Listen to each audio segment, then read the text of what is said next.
Hi ನಮಸ್ಕಾರ, ನಾನಂದನ್. ನೀವು ನೋಡ್ತಾ ಇದ್ದೀರಾ ನಮ್ಮ ಇಷ್ಟ. ಸ್ನೇಹಿತರೆ, ವಿಶ್ವವಿಖ್ಯಾತ ಮೈಸೂರು ದಸರಾ ಆರಂಭಕ್ಕೆ ಕೌಂಟ್ ಡೌನ್ ಸ್ಟಾರ್ಟ್ ಆಗಿದೆ. ಹಾಗೆ ಈ ದಸರಾ ಆನೆಗಳ ಬಗ್ಗೆ ವಿಡಿಯೋ ಮಾಡಿದಾಗೆಲ್ಲ ಅದಕ್ಕೆ ಬಂದಿರತಕ್ಕಂಥ ಮ್ಯಾಕ್ಸಿಮಮ್ ಕಾಮೆಂಟ್ಸ್ ಏನು ಅಂತಂದರೆ, ಸಕ್ಕರೆಬೈಲು ಆನೆ ಶಿಬಿರದಲ್ಲಿ ತುಂಬ ಅದ್ಭುತವಾಗಿರ್ತಕ್ಕಂಥ ಆನೆಗಳಿವೆ, ಅಷ್ಟು ಅದ್ಭುತವಾಗಿರ್ತಕ್ಕಂಥ ಆನೆಗಳನ್ನು ನಾವು ಯಾಕೆ ಮೈಸೂರು ದಸರಾಗೆ ಕರ್ಕೊಂಡು ಬರ್ತಾ ಇಲ್ಲ ಅಂತ. ಅದರಲ್ಲಿ ಮೇಜರ್ ಆಗಿ ಏನಪ್ಪ ಅಂತಂದರೆ, ಸೊ ಅಲ್ಲಿನ ಕ್ಯಾಪ್ಟನ್ ಸಾಗರ್ ತುಂಬ ಅದ್ಭುತವಾಗಿರ್ತಕ್ಕಂಥ ಆನೆ, ಅವನನ್ನು ಯಾಕೆ ನಾವು ದಸರಾಗೆ ಕರ್ಕೊಂಬರ್ಬಾರ್ದು ಅಂತಕ್ಕಂಥ ಒಂದು ಕಾಮೆಂಟ್. ಸೊ ಅದ್ರ ಬಗ್ಗೆನೇ ಇವತ್ತಿನ ವಿಡಿಯೋದಲ್ಲಿ ನನ್ನ ಅಭಿಪ್ರಾಯಗಳನ್ನು ವ್ಯಕ್ತಪಡಿಸ್ತಕ್ಕಂಥ ಒಂದು ಪ್ರಯತ್ನ. ಈ ಒಂದು ಪ್ರಯತ್ನಕ್ಕೆ ಸದಾಕಾಲ ನಿಮ್ಮ ಬೆಂಬಲ ಇರಲಿ ಅಂತ ಆಶಿಸ್ತಾ, ಸ್ನೇಹಿತರೆ ಒಂದು ಸ್ಮಾಲ್ ರಿಕ್ವೆಸ್ಟು, ನೀವಿನ್ನೂ ನನ್ನ ಚಾನಲ್ಗೆ ಸಬ್ಸ್ಕ್ರೈಬ್ ಆಗಿಲ್ಲ ಅಂತಂದರೆ ಸಬ್ಸ್ಕ್ರೈಬ್ ಆಗಿ, ವಿಡಿಯೋ ಇಷ್ಟ ಆದರೆ ಲೈಕ್ ಶೇರ್ ಕಾಮೆಂಟ್ ಮಾಡಿ ಅಂತ ಹೇಳ್ತಾ ಬನ್ನಿ ವಿಡಿಯೋ ಸ್ಟಾರ್ಟ್ ಮಾಡೋಣ. ಸ್ನೇಹಿತರೆ, ಮೊದಲಿಗೆ ನಾನು ಸಾಗರ್ ಬಗ್ಗೆ ಮಾತಾಡ್ತೀನಿ. ನಾನು ನೋಡಿರ್ತಕ್ಕಂಥ ಮ್ಯಾಕ್ಸಿಮಮ್ ಕಾಮೆಂಟ್ ಸಾಗರ್ ಸಾಗರ್ ಸಾಗರ್. ಹಾಗಾದರೆ ಸಾಗರ್ ವಿಶೇಷತೆ ಏನು ಅಂತ ನಾವು ನೋಡೋದಾದ್ರೆ, ಸ್ನೇಹಿತರೆ ಒಂದು ವಿಷಯ ಕನ್ಫರ್ಮ್ ಆಗಿ ಹೇಳ್ತೀನಿ, ನನಗೆ ಸಾಗರ್ ಬಗ್ಗೆ ತಿಳಿದಿರ್ತಕ್ಕಂಥ ಇನ್ಫಾರ್ಮೇಷನ್ ಅನ್ನೋದು ತುಂಬ ಕಡಿಮೆ. ಯಾಕೆ ಅಂತಂದರೆ ನಾನು ಸಕ್ಕರೆಬೈಲು ಆನೆ ಶಿಬಿರಕ್ಕೆ ಹೋಗಲಿಲ್ಲ. ನಾನು ಕಲೆಕ್ಟ್ ಮಾಡಿರೋ ಇನ್ಫಾರ್ಮೇಷನ್ ಪ್ರಕಾರ ಸಾಗರ್ಗೆ 42ರಿಂದ ಒಂದು 44 ವರ್ಷ ವಯಸ್ಸಾಗಿರ್ಬೋದು. ಹಾಗೆ ಎತ್ತರ ಆಲ್ಮೋಸ್ಟ್ ಒಂದು 9.5 ಅಡಿ ಹೈಟ್ ಇದ್ದಾನೆ. ತೂಕ ಒಂದು 5,000 kg ಇರ್ಬೋದು ಅಂತ. ಆ್ಯಂಡ್ ಇವನು ಮೇ ಬಿ ಒಂದು 10 ವರ್ಷದ ಮರಿ ಇರಬೇಕಾದ್ರೇ ಇವನನ್ನು ಒಂದು ಎಣ್ಣಾನೆ ಸಹಾಯದಿಂದ ಕ್ಯಾಪ್ಚರ್ ಮಾಡಿದ್ರು ಅಂತಕ್ಕಂಥ ಇನ್ಫಾರ್ಮೇಷನ್ ಅನ್ನೋದು ನನಗೆ ಸಿಕ್ತು. ಆ್ಯಂಡ್ ಮೇಜರಾಗಿ ಅಟ್ ಪ್ರೆಸೆಂಟ್ ಇವನು ಶಿವಮೊಗ್ಗ ದಸರಾದಲ್ಲಿ ಬೆಳ್ಳಿಯ ಅಂಬಾರಿಯನ್ನು ಹೊರ್ತಕ್ಕಂಥ ಜವಾಬ್ದಾರಿ ಇವೊಂದಾಗಿದೆ. ಮೇಜರಾಗಿ ಒಂದು 5 to 6 ಇಯರ್ಸಿಂದ ಇವನೇ ಶಿವಮೊಗ್ಗದಲ್ಲಿ ದಸರಾದಲ್ಲಿ ಅಂಬಾರಿಯನ್ನು ಹೊರ್ತಾ ಇದ್ದಾನೆ.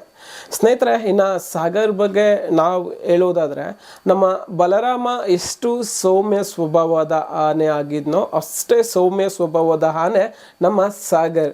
ಆ್ಯಂಡ್ ಆ್ಯಕ್ಚುಲಿ ಅವನು ಏನಪ್ಪ ಅಂತ ತುಂಬ ಅಗ್ರೆಸಿವ್ ಅಂತೂ ಇಲ್ಲ. ಒಂದು ಪುಟ್ಟು ಮಗು ಬೇಕಾದರೂ ಕೂಡ ಹತ್ರ ಹೋದರೂ ಕೂಡ ಏನೂ ಮಾಡದೇ ಇರೋಷ್ಟು ಒಳ್ಳೆಯವನು ಅಂತ. ಅಂದರೆ ತುಂಬ ಕಡಿಮೆ ಏಜ್ಗೆ ಕ್ಯಾಪ್ಚರ್ ಮಾಡಿದ್ರಿಂದ ಜನರಿಗೆ ತುಂಬ ಚೆನ್ನಾಗಿ ಅಡ್ಜಸ್ಟ್ ಆಗಿದ್ದಾನೆ. ಆ್ಯಂಡ್ ಅವನು ರೀಸೆಂಟಾಗಿ ಕೆಲವೊಂದು ಮೂವಿಗಳಲ್ಲೂ ಕೂಡ ಆ್ಯಕ್ಟ್ ಮಾಡಿದ್ದಾನೆ. ಮೇ ಬಿ ಆ ಮೂವಿ ರಿಲೀಸ್ ಆಗಿದೆ ಅಂತ ನಾನು ಅಂದ್ಕೊಳ್ತೀನಿ. ಅದು ತುಂಬ ಚೆನ್ನಾಗಿರ್ತಕ್ಕಂಥ ಮೂವಿ. ಸ್ನೇಹಿತರೆ, ಇದಾದಮೇಲೆ ತುಂಬ ಕಾಮೆಂಟ್ಸನ್ನು ನಾನು ನೋಡಿದೆ. ಸಾಗರನ್ನು ಯಾಕೆ ದಸರಾಗೆ ಕರ್ಕೊಂಡು ಬರಬಾರ್ದು ಅಂತ. ಸ್ನೇಹಿತರೆ, ನನಗೆ ಅನಿಸಿದ ಪ್ರಕಾರ ಸಾಗರ್ ತುಂಬ ಅದ್ಭುತವಾಗಿರ್ತಕ್ಕಂಥ ಆನೆ. ಅವನಿಗೂ ಒಂದು ಅವಕಾಶವನ್ನು ನಾವು ದಸರಾದಲ್ಲಿ ಮಾಡಿಕೊಡ್ಬೋದು ಅಂತಕ್ಕಂಥದ್ದು ನನ್ನ ಅಭಿಪ್ರಾಯ. ಯಾಕೆ ಅಂತಂದರೆ ಎಲ್ಲ ನಮ್ಮ ರಾಜ್ಯದ ಆನೆಗಳು ಆಯಿತಾ, ಅದು ಬೇರೆ ಬೇರೆ ಕ್ಯಾಂಪ್ಗಳಾಗಿರ್ಬೋದು, ಅವನು ಕೂಡ ನಮ್ಮ ರಾಜ್ಯದ ಆನೆನು. ಸಾಧ್ಯವಾದರೆ ಅವನಿಗೂ ಒಂದು ಅವಕಾಶ ಮಾಡಿಕೊಡ್ಬೋದಲ್ವ ಅಂತಕ್ಕಂಥದ್ದು. ಆ್ಯಂಡ್ ಹಾಗಾದರೆ ಸಾಗರನ್ನು ಯಾಕೆ ದಸರಾಗೆ ಕರ್ಕೊಂಡು ಬರ್ತಾ ಇಲ್ಲ ಅನ್ನೋದಕ್ಕೆ ಒಂದು 2-3 ರೀಸನ್ಸ್ ನಾವು ಮೇಜರಾಗಿ ನೋಡ್ಬೋದು. ಫಸ್ಟು ರೀಸನ್ ಏನಪ್ಪ ಅಂತಂದರೆ, ನಮ್ಮ ಮತ್ತಿಗೋಡು, ದುಬಾರೆ, ಆರಂಗಿ ಹಾಗೆ ಭೀಮನಕಟ್ಟೆ ಆನೆ ಶಿಬಿರದಲ್ಲೇ ತುಂಬ ಅದ್ಭುತವಾಗಿರ್ತಕ್ಕಂಥ ಆನೆಗಳಿವೆ. ಒಂದು ಆನೆಗಿಂತ ಮತ್ತೊಂದು ಆನೆ, ಒಂದು ಆನೆನ ಮೀರಿಸೋ ಮತ್ತೊಂದು ಆನೆಗಳು ಇಲ್ಲೇ ರೆಡಿಯಾಗಿವೆ.